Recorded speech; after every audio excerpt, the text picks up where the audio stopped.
স্বপ্ন ছোট হোক বা বড়, সবারই কিছু না কিছু স্বপ্ন থাকে, কিছু না কিছু আশা থাকে।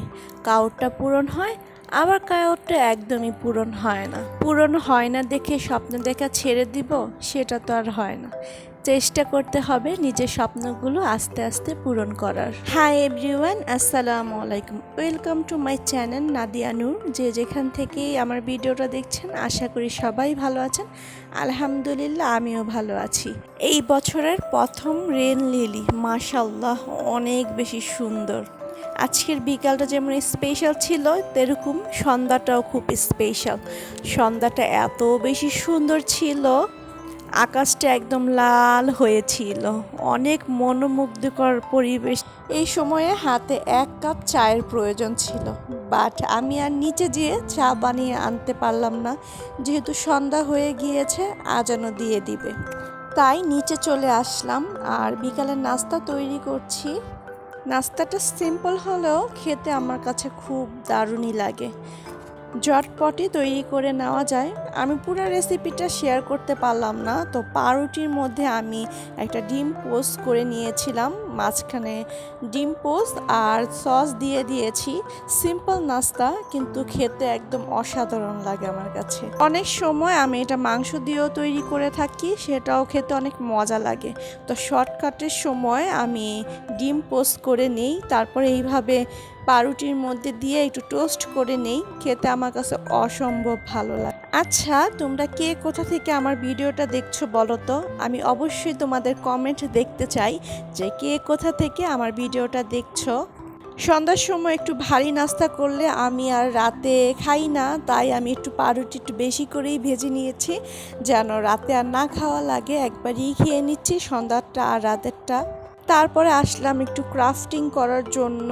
আমি আমার ছেলে দুইজনেই এসে পড়লাম। তো এটা আমার একটা খুন্তি ছিল, কাঠের খুন্তি, হাত থেকে পড়ে এক কোণা ভেঙে গিয়েছে। তো ভাবলাম এটা আজকে সুন্দর কিছু একটা তৈরি করা যাক। তো মা ছেলে মিলে নেমে গেলাম যুদ্ধে, রং করার যুদ্ধ।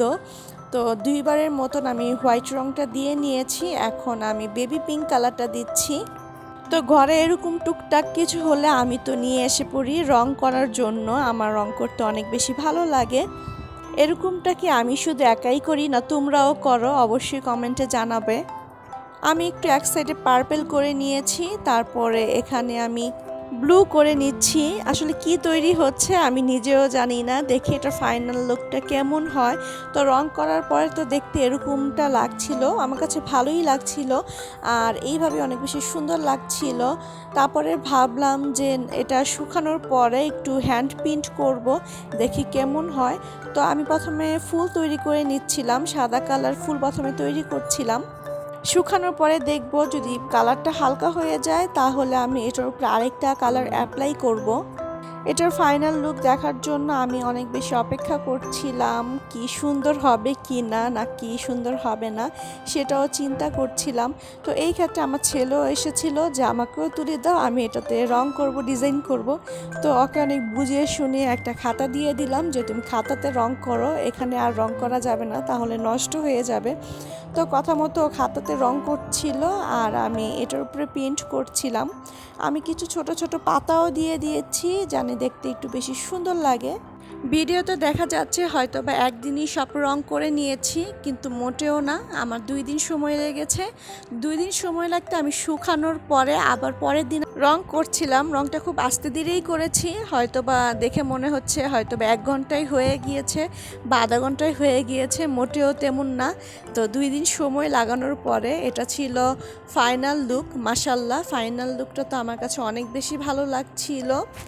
ফেলে দেওয়ার জিনিস দিয়ে এত সুন্দর একটা জিনিস তৈরি করলাম। তো এই দেওয়ালটার মধ্যে আমি একটু লাগিয়ে দেখছিলাম যে কেমন লাগে। এই তো আজকের ভিডিওটা এই পর্যন্তই। আল্লাহ হাফেজ, আসসালামু আলাইকুম।